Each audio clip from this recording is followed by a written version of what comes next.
Karena memang ya hidup itu seperti inilah. Pasti kita semua akan mengalami kematian. Cuma inginnya kita ya hidup itu ya sehat. Ya, terus kalau mati itu ya tidak punya utang. Karena berat nanti utang. Saya tidak tahu fikihnya itu.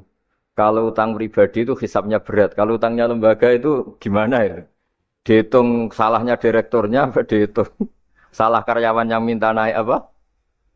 Gaji. Saya tidak tahu. Kayak utangnya Indonesia itu yang disalahkan itu menterinya apa presidennya. Apa yang selalu mengajukan gaji 13. Tidak tahu itu. Karena di kitab tidak dibicarakan. Yang dibicarakan utang-utang apa? Pribadi ya. Kalau yang utang-utang lembaga negara itu nanti tak tanyakan malaikat auditornya ini gimana cara apa? Itu yang disalahkan menterinya, apa presidennya, apa direkturnya, apa pengajuan proposal itu. Nah, singkat cerita itu kalau ngadepin kematian atau sebenarnya yang ngadepi kehidupan juga kita ini. Inna sholati wa nusuki wa mahyaya wa mamati lillahi rabbil alamin. Saya bicara ilmunya kiai. Misalnya si A itu sebenarnya sudah ditulis dia mati karena kecelakaan. Yang satu ditulis mati karena sepuh, karena tua. Itu. Yang satu mati karena tersedak, yang satu mati karena ngelindur. Mungkin yang satu mati karena tenggelam. Sehingga sebetulnya andaikan kita melihat Loh Mahfud, kita ini ya naif. Saya berkali-kali ngaji bilang, kadang kita ini takutnya sampai angking takutnya dari motor ngelamun, gara-gara ngelamun gitu. Andaikan malaikat tuh kok suka bully, tawain gitu. Kamu catatannya kecelakaan kok yang kamu takuti apa? Covid. Yang sejarah misalnya kita pernah hidup tanamkan kebencian sesat itu terus ke bawah. Anak cucu kita dikandani jogeman cocok wong iku musuh bapakmu, mbahmu itu. Sehingga anak cucu itu dendamnya diwariskan. Wong dendam kok dia apa? Wariskan. Termasuk utang itu. Ketika kita jabat ingin rumah sakit ini mewah, pikiran yang kok isdadi, aku seleren semikir direktur berikutnya. Itu tidak tahu itu nanti hisapnya ke siapa. Saya ulang lagi ya. Maka dalam satu ayat dikatakan laqad kunta fi ghaflatin min hadza fakashafna ankal ghita'aka fabasarukal yauma hadid. Manusia ketika di dunia itu dianggap tidur. Tidur itu dengan tanda kutip itu bodoh. Bodoh itu tidak tahu. Fakashafna ankal ghita'aka. Nanti setelah kamu mati itu pinter. Tapi ketika Anda pinter sudah meninggal, sudah tidak bisa memperbaiki kesalahan-kesalahan kita. Nah, kenapa kita dikatakan sekarang ini tidur? Karena kita ini sering menyaksikan sesuatu yang sebetulnya tidak ada hubungannya dengan kita. Tidak ada hubungannya dengan kebutuhan kita. Misalnya kita ngelamun, berkhayal, ingin hidup kaya raya, sejahtera, jabat, orang lain anak buah semua. Ternyata itu nggak penting ketika kita di akhirat. Yang penting adalah Anda meninggal dalam keadaan menghamba kepada Allah Subhanahu wa Ta'ala. Saya berkali-kali ngaji kalau saya berkali-kali bilang, andai kan hati kita nanti direkam Allah, nanti di akhirat sudah direkam. Orientasi kita direkam nanti. Pak Agus misalnya ingin punya mobil, punya rumah mewah, punya apa. Terus orientasinya gitu. Di depan Tuhan yang menyuruh kita, mensyariatkan kita, inginnya itu ya jadi hamba Allah terbaik, jadi kekasihnya Allah, jadi hamba yang bersujud, dari hamba yang bersedekah. Jadi ini kan tidak sambung. Ada cita-cita versi Allah yang dianjurkan Allah, yaitu bercita-cita jadi hamba yang soleh, yang bermanfaat, yang memanfaati orang banyak. Kemudian ini ada cita-cita yang hadzun nafsi, ingin mapan, semua orang anak buah.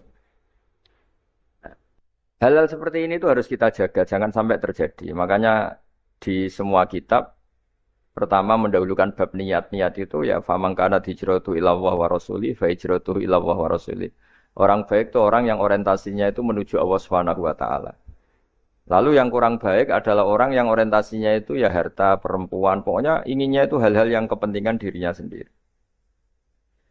Nah lalu kenapa kita kadang tidak tahu? Ya tidak tahu itu karena tadi kita kalau tidak wiridan itu tidak punya efek samping kan. Tapi kalau kamu nggak punya uang kan terus lemes. Karena ngerti itu terus uang itu penting, wiridan tidak penting. Nah dari kesimpulan itu sebenarnya kita menjadi bodoh. Karena menjadi bodoh ketika Anda meninggal ternyata uang ini nggak penting, wiridan ini penting. Tapi tahu kita terlambat setelah kita meninggal. Nah di sini saya ingin mengingatkan apapun kondisi kita yang jelas itu ingat selalu kepada Allah Subhanahu wa taala. Caranya ingat gimana? Kata Nabi, kamu bayangkan musibah yang lebih ekstrim. Kamu akan tahu yang kamu alami itu ahwan wa aisar. Yang kamu alami itu ringan sekali. Ringan seringan-ringannya. Saya beri contoh ya. Kalau Anda belajar, kalau dalam bahasa pondok itu falak. Mungkin kalau bahasa umum itu apalah ilmu apa. Misalnya orang ahli meteor. Ahli apalah, ahli perbintangan. Ketakutannya pasti benda langit ini jatuh kemudian menimpa bumi. Nanti kalau Anda ahli biologi itu takutnya bumi ini likuifaksi karena sumber daya alamnya sudah begitu dikeruk, dimanfaatkan. Nanti yang ahli teroris atau yang ahli ekstremis itu takutnya itu ada teroris. Yang ahli sosiologi takutnya Indonesia itu chaos. Kalau chaos ya saling bunuh, saling apa. Jadi semuanya ini ketakutan ini semuanya mengarah terhadap kematian. Kecelakaan lalu lintas ya menjadikan orang mati. Likuifaksi kayak kemarin di Sulawesi ya iya, gunung meletus, gempa, tsunami.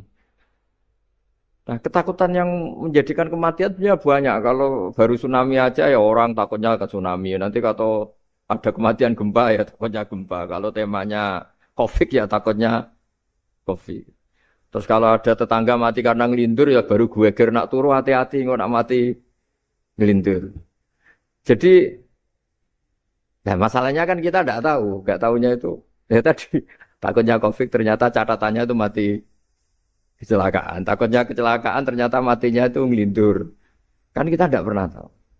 Dari tidak pernah tahu itu kemudian agama datang dengan anjuran sudahlah kamu tawakal bahwa semua urusan kamu di tangan Allah Subhanahu wa taala. Inna sholati wa nusuki wa mahyaya wa mamati lillahi rabbil alamin la syarikalah. Yes, ibadah kita, salat kita, hidup kita, mati kita semua di tangan Allah Subhanahu wa taala.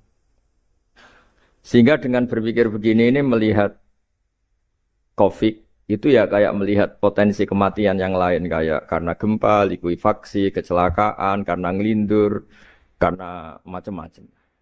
Kenapa saya membuat atau menyarankan ya supaya orang berpikir demikian, supaya bersyukur bahwa kita ini dihimpit, disekelilingi penyebab kematian tadi. Kalau kita ahli meteorologi mungkin takutnya itu asteroid jatuh, terus kemudian meteor jatuh yang nggak habis digesek oleh sistem alam, terus macam-macam. Yang ahli gempa juga takutnya gempa, yang ahli tsunami takutnya tsunami, yang ahli sosial takutnya Indonesia chaos, kemudian saling apa? Bunuh, saling apa, dan sebagainya, dan sebagainya. Nah, dengan keadaan seperti ini, kita ini baik sekali. Bukan sekedar baik, baik sekali. Kita tidak mengalami chaos sosial, kita tidak mengalami likuifaksi, kita tidak mengalami benturan benda langit di bumi kita. Karena itu sekali terjadi, bukan satu dua lagi, tapi habis seluruh Indonesia, mungkin seluruh dunia. Nah, di sini cara Allah membuat kita selalu bersyukur bahwa hal-hal itu tidak terjadi. Jadi ada sebuah ayat yang Allah selalu mengingatkan, Aamintum man fis sama ayakhsifa bikumul ardo fa idza hiya tamur. Kamu boleh sekali-kali berpikir, bumi ini justru potensinya itu likuifaksi, potensinya itu hancur karena di bawah itu ada magma, ada apa minyak, ada macam-macam. Ini kan di bawah ini kan ngerongkong cara Jawa itu karena diambilin terus. Piro-piro diambil ya ini ya ono masih bisa dipakai. Belum sistem bumi sendiri wafil arti kita mutajawirat, bumi sendiri itu berupa lempengan-lempengan. Setiap saat itu potensinya geser, sekali geser ya jadi gempa. Terus belum benda langit yang potensinya juga jatuh, sekali jatuh ya habis kita. Jadi yang kita ini dikepung sekian potensi yang bisa menghancurkan kita.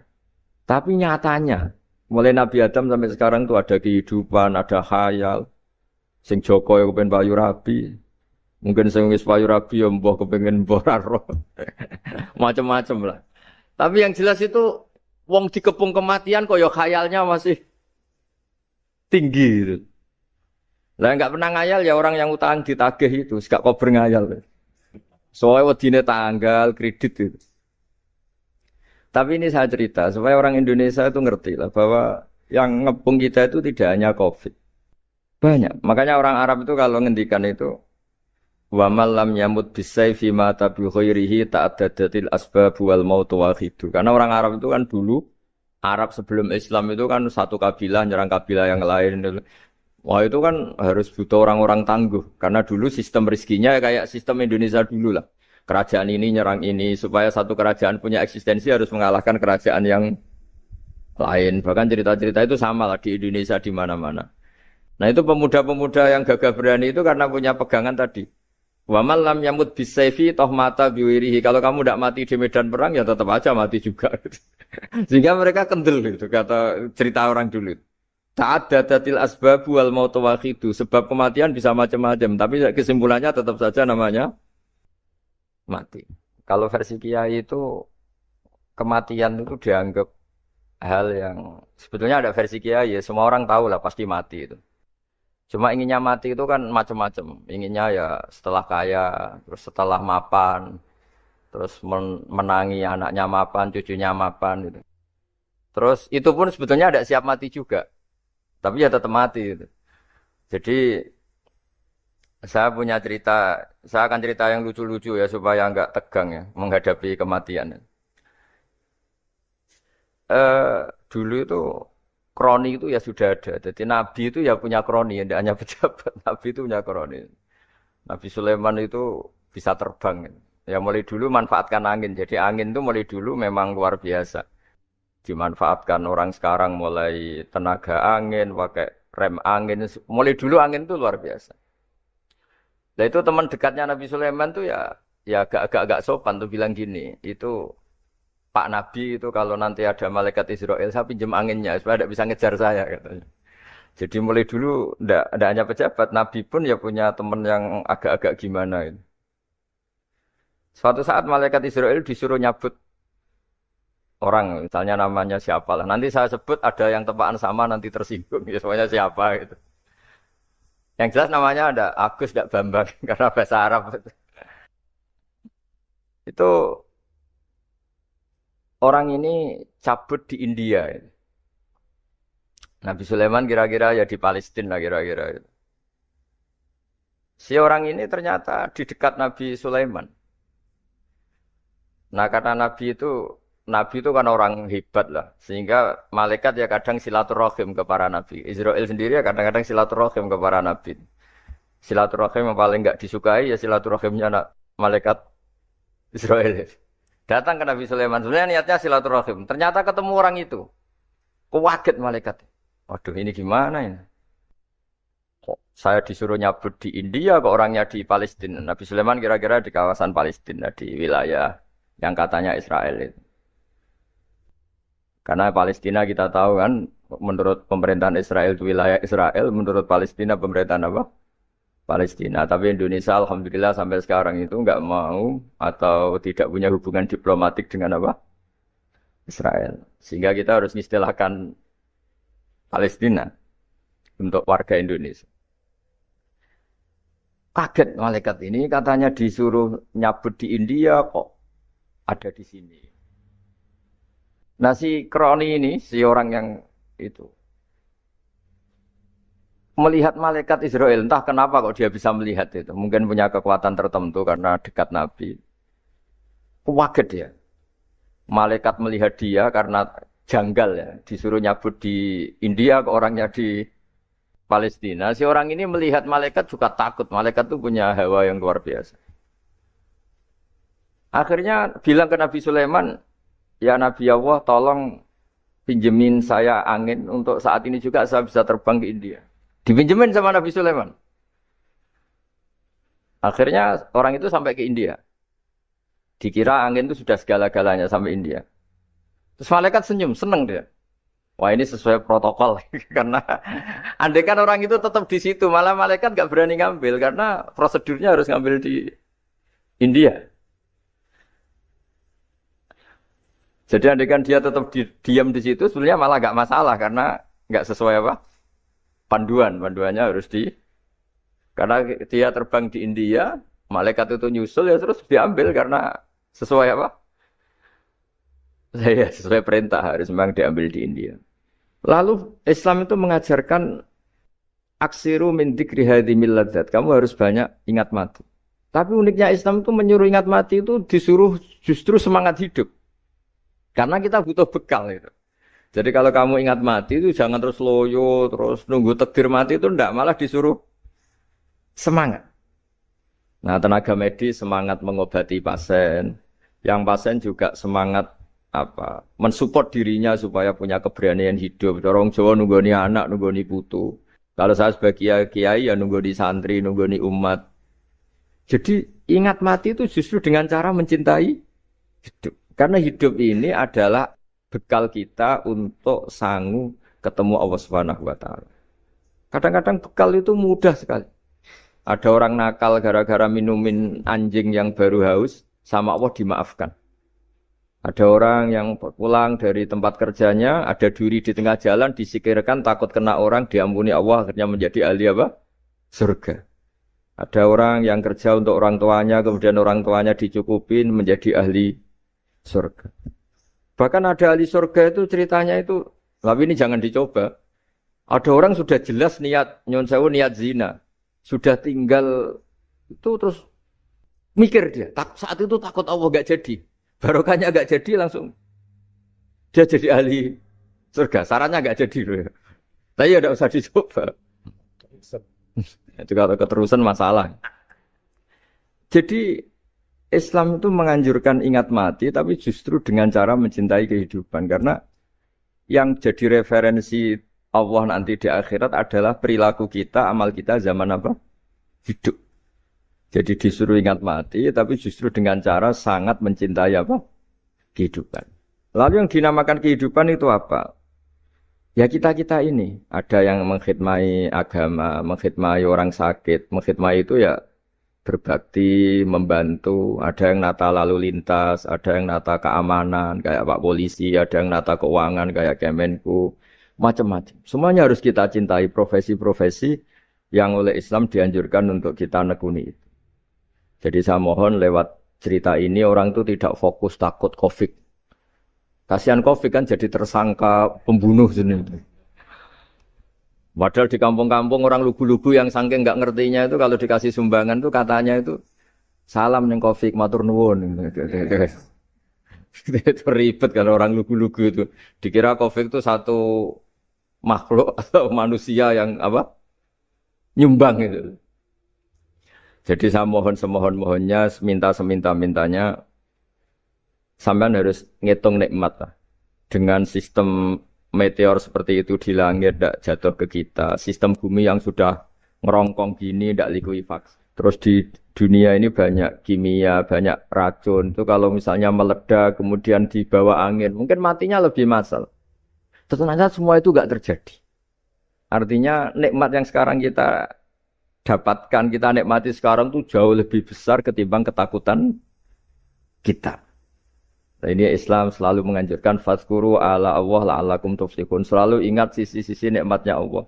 Kamu jangan hanya sisi wah kita dikepung Covid, kita punya istri judes, punya anak enggak nurut, punya atasan sadis, punya anak buah enggak loyal. Kalau gitu terus ya kamu enggak berani hidup. Yang diingat masalah. Itu salah, hidup seperti itu salah menurut Islam. Yang Islam menganjurkan fazkuru ala Allah. Kamu ingat sisi-sisi nikmatnya Allah, bukan sisi-sisi kita hidup itu Saya cerita ringan tapi supaya diingat-ingat. Jadi kalau kita yang nekuni, saya tadi kan sudah bilang, kita kiai yang nekuni ilmu itu, ya tadi kita agak fokus bicara COVID. Inna Allaha yumsikus samawati wal ardo an tazula wala in zalata in amsakahuma min ahadim min ba'dih.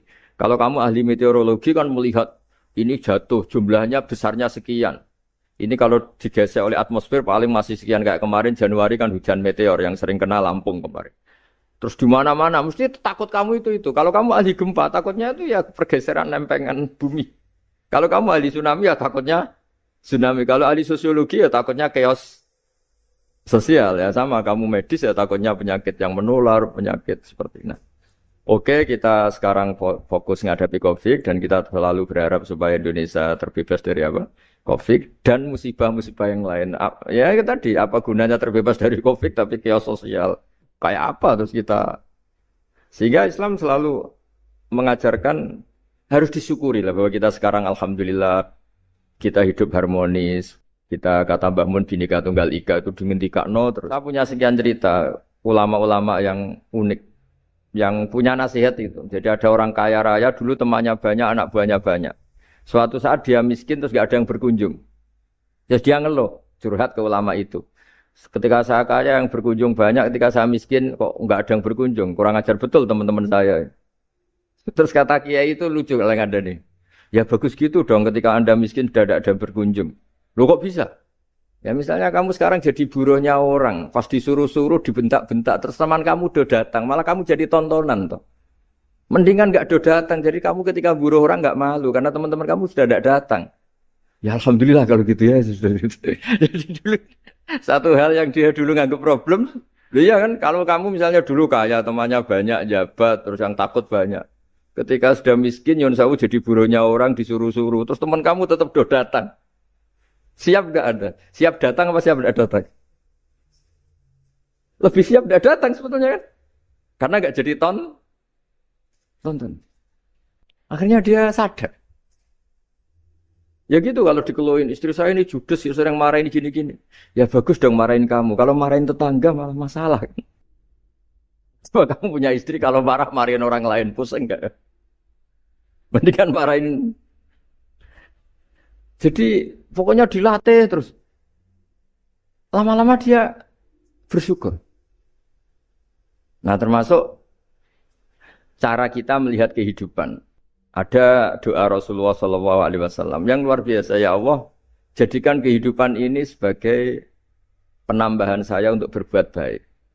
Wal mau tarohatan li min kulli syarrin. Kalau engkau takdir mati ya anggap mawon ini mati itu berakhirnya semua potensi keburukan saya. Orang itu kan potensinya dua, buruk betul atau potensi buruk.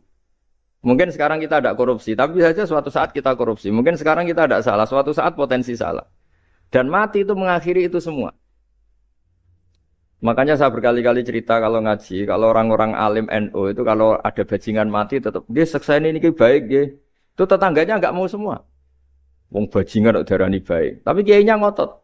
Harus disaksikan kalau ini baik.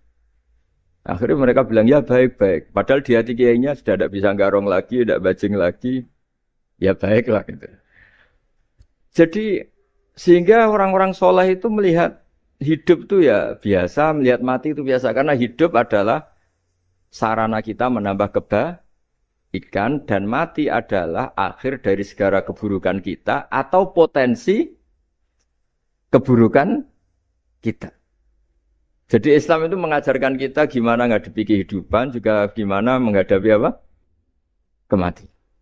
Jadi saya ulang lagi itu ajaran-ajaran Islam yang luar biasa. Jadi ij'alil hayata ziyadatan li fi kulli khairin wal mauta rohatan li min kulli syarrin. Jadi hidup menambah kebaikan, kalau kita mati anggap saja mengakhiri semua buruk kita kalau kita sedang buruk atau potensi keburukan kita.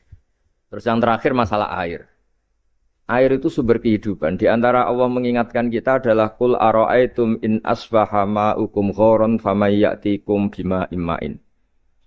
Bumi ini kan bawahnya ada magma, terus ada air. Normalnya air itu enggak ada. Secara teori itu normalnya air itu enggak ada karena bumi itu kan kalau ada air kan meresap. Sudah meresap bawahnya itu ada minyak, ada magma, harusnya air itu tersedot habis. Tapi orang saking angkuhnya, saking cueknya, ngira air itu malah potensinya itu abadi. Sebetulnya kalau menurut teori alam, air itu gampang hilang kan? Diletakkan di bumi, ya bumi itu meresap. Nanti bawahnya itu ada minyak, ada sebagian ada magma, ada macam-macam lah. Jadi potensi air itu harusnya nggak ada malah kalau melihat sistem itu. Tapi karena Allah saking rahmannya, air ini dijaga sedemikian rupa tetap ada.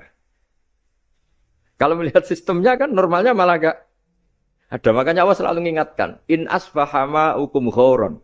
Suatu saat air yang kamu pakai, yang jadi sumber kehidupan itu bisa saja tahu-tahu hilang. Mungkin tersedot oleh panas bumi atau corong Jawa niku nyeresep entek atau gimana lah cara Allah menghilangkan. Famay ya'tikum bima imma'in. Lalu siapa yang bisa mendatangkan air itu lagi? Ini kata para hafid, ini yang kata guru-guru ya termasuk yang dikatakan Pak Mukhtar ini. Nanti orang harus ngondikan menjawab Allahu Rabbul Alamin. Hanya Allah sendiri yang bisa mengatur air ini selalu ada. Ya, coba kalau kamu pikir kan air kamu sokkan di bumi kan mesti langsung hilang, meresap ke bumi. Bumi ada bawahnya lagi, ada bawahnya lagi. Dan mungkin bukan yang paling bawah mungkin tomak, harusnya itu nggak ada. Tapi Allah saking sayangnya mengatur sistem, air itu ada dan tersedia. Tapi ketika orang terlalu cuek dan angkuh, sampai lupa syukur tersedianya apa? Air itu Allah mengingatkan, disuruh bayangkan. Kul aro'aitum. Coba bayangkan kalau in asfahama hukum. Tadi kan ada khataman ya, saya ikut terima kasih. Bayangkan kalau air suatu saat itu ghauron menjadi hilang. Fama ya'tikum bima imai. Jadi saya tidak bisa spesifik memberi nasihat tentang kopi karena ya tadi yang bisa membunuh banyak. Ya tsunami ya bisa bunuh, gempa bisa bunuh, likuifaksi bisa bunuh, jatuhnya benda lain kita bisa bunuh. Takut tanggal utang kaget ya bisa bunuh. Macam-macam. Semacam-macam lah ngelindur ya. Kemarin mudik aja yang sebelum tertata rapi aja mudik aja berapa kemarin kalau ada apa mudik Lebaran yang tahun berapa 3 tahun yang lalu apa 4 tahun yang lalu dulu. Jadi saya mohon ketakutan kita adalah yang hakikat adalah takut jadi hamba yang tidak baik. Itu yang harus jadi ketakutan sejati. Takut kita di mata Allah tidak jadi hamba yang baik sehingga kita jauh dari Allah Subhanahu wa ta'ala. Karena cita-cita terbesar kita dan cita-cita terbaik kita adalah jadi hamba yang diridhoi Allah Subhanahu wa ta'ala. Sebaliknya ketakutan kita sejati adalah takut su'ul khotimah, takut jadi hamba yang tidak baik. Kita inginnya adalah assalamu alaina wa ala ibadillahis sholihin. Yang berhak mendapat keselamatan dunia akhirat adalah orang-orang atau hamba-hamba yang soleh. Ya tadi untuk menjadi soleh itu gampang di Islam itu. Tenaga medis, nolong pasien ya ibadah. Pasien husnudzon sama dokter ya ibadah. Mengelola hidup, ingin hidup ya ibadah. Anak ngurus istri, istri ngurus. Pokoknya anak yang ngurus keluarganya juga ibadah. Semuanya itu di Islam itu asal tidak maksiat itu dianggap apa? Ibadah. Dan untuk orang menjadi kekasihnya Allah kayak tadi. Ada orang yang karena ngerawat hewan dijadikan walinya Allah. Menghilangkan apa duri atau pengganggu di jalan jadi kekasih Allah. Itu cerita-cerita itu semuanya ringan. Bahkan tadi ada yang cerita sekedar ingin maksiat dan tidak jadi. Dalam Islam itu kan gitu, orang yang merencanakan maksiat kemudian tidak jadi, itu ditulis pahala. Jadi gampang sekali untuk menjadi orang soleh dalam apa? Islam. Kalau tidak bisa itu semua, kata Nabi, takufus syarroka anin nas, fa inna sodaqotun minka ala nafsik. Kalau tidak bisa berbuat baik sama orang lain, yang penting tidak mengganggu orang lain. Terus kan enak, seturu, nengoma, ngelamun, bengak-bengok dewe, coba banter-banter tapi. Nak bengok-bengok banter-banter kan ganggu tonggo. Itu asal tidak ganggu orang lain. Takufus syarroka anin nas. Kamu jangan sampai efek buruk kamu berakibat pada orang lain. Itu juga fa'innaha shadaqatun minka ala nafsik. Itu ya bagian dari sedekah kamu. Taruh saja misalnya kalau secara ilmu medis, misalnya kita ini kok dinyatakan positif COVID. Secara ilmu medis nggak boleh ketemu orang lain. Terus kamu diisolasi. Kamu niatin ketika diisolasi itu tidak menularkan bahaya kepada orang lain. Itu juga ibadah. Jadi ibadah itu gampang sekali, mudah sekali. Karena agama ini yuridu wa bikumul yusra wala yuridu bikumul usra. Agama ini mudah bukan sulit. Ya, mohon maaf tadi saya nggak bisa datang yang jam 11 karena saya tadi malam hormat di Jogja, acara 7 harinya Kiai Haji Atabik tadi pagi baru datang. Tapi saya mohon pokoknya yang seneng ya hidup itu yang seneng, diberi kesempatan hidup sampai sekarang itu yang seneng. Jangan karena teman kamu meninggal terus akan-akan ini teman saya meninggal, paling saya besok. Kok kamu tahu? Nyatanya besok hidup lagi, besoknya ya hidup lagi sampai sekarang ya masih hidup. Sudahlah mensyukuri yang ada, jadi sudah saya mohon syukur itu penting lah ini syakartum lazidanakum. Justru dengan kita syukur itu insyaallah segalanya akan tambah baik, tambah apa? Baik. Nggih, matur nuwun ngapunten ingkang kathah. Assalamualaikum warahmatullahi wabarakatuh.